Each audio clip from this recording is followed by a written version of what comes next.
Kemudian mungkin ada bayangan-bayangan yang selama ini mereka saksikan atau mereka lihat, oh saya ini keluarga saya nanti seperti itu. Intinya itu kebahagiaan. Bahwa nanti dengan berpasangan semakin bahagia, semakin mudah. Nah, bagi kita yang sudah berpasangan, ya, bagi yang sudah berpasangan, apakah sudah kita nikmati itu?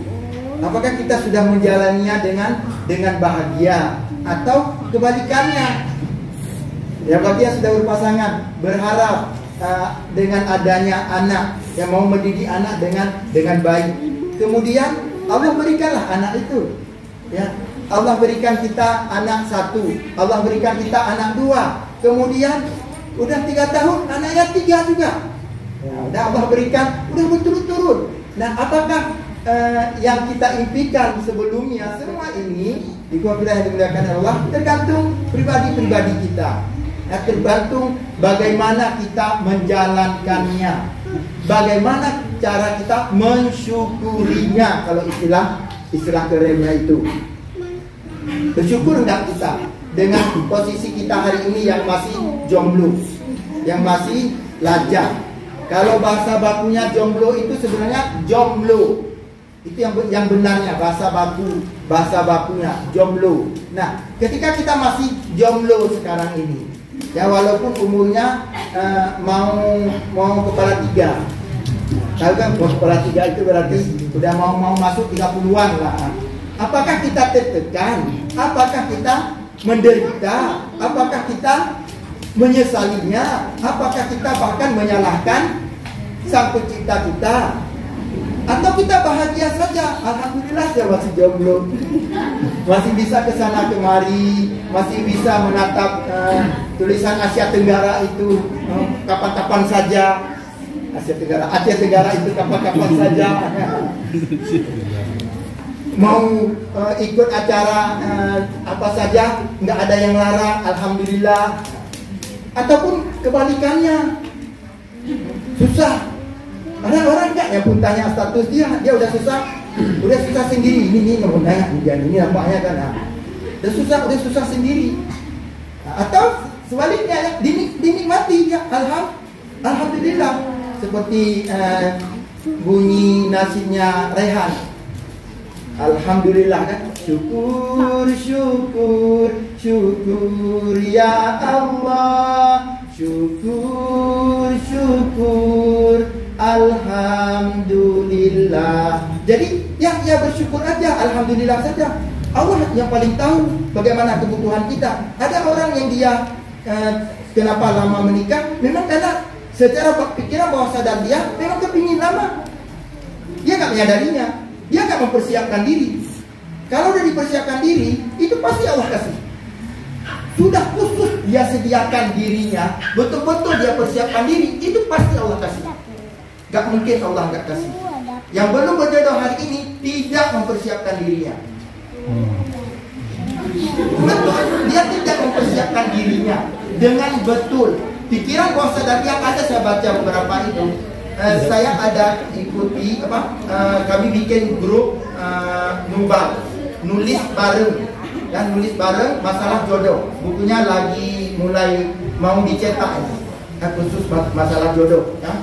Nanti termasuk Fadilah dari Utajani ya, salah satu penulisnya. Jadi bagaimana kisah saya dengan Umi bertemu di bawah pohon jambu itu, nanti ada di nanti ada di buku itu. Udah kami tulis. Nah, saya ketika membaca, karena saya yang edit cerita-cerita itu saya edit, saya ambil kesimpulan di situ. Kemudian saya baca lagi ada kisah-kisah yang lain. Ternyata yang telat menikah itu sebenarnya dia sendiri masalahnya, bukan di Allahnya, bukan di orang lain, di pikiran bawah sadarnya. Ya, di pikiran sadarnya memang dia belum ada yang takut dengan nanti gimana kalau menikah itu mertuanya itu dapat mertua yang kayak gini ya. Bahkan membayangkan nggak usah ada mertua aja. Jadi memang bayangan-bayangan itu akhirnya memang Allah berikan untuk dia, memang belum cocok kamu itu menikah, kamu bagus jomblo aja, cocok untuk kamu.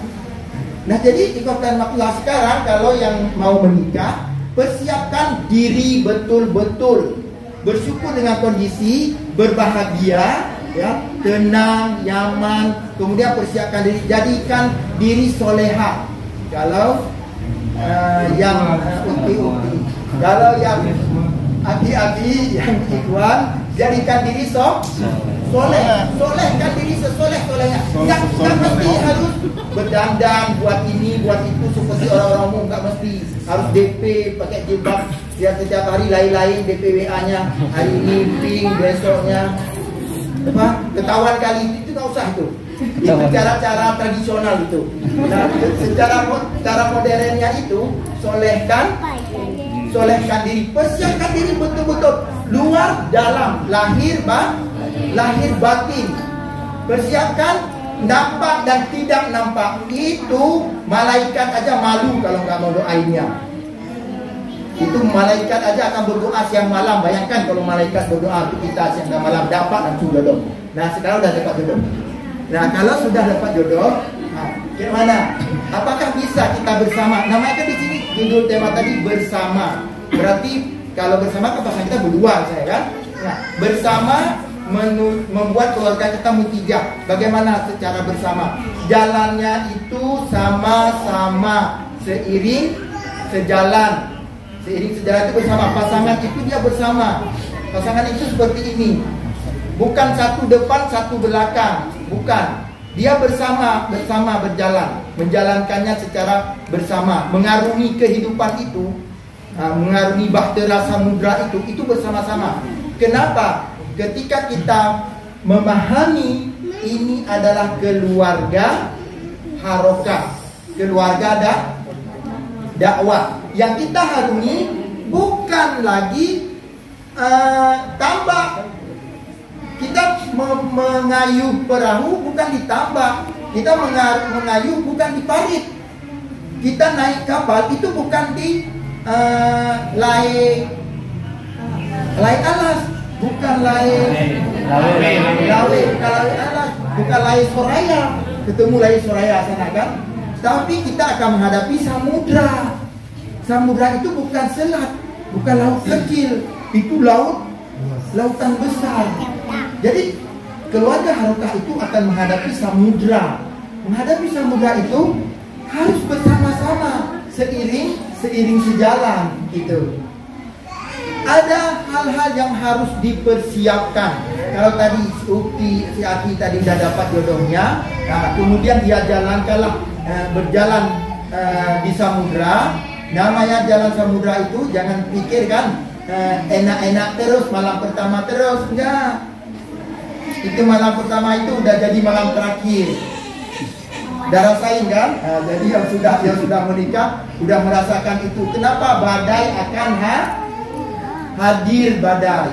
Nah, bagaimana keluarga dakwah ini kita menghadapi badai itu, mengarungi samudra itu.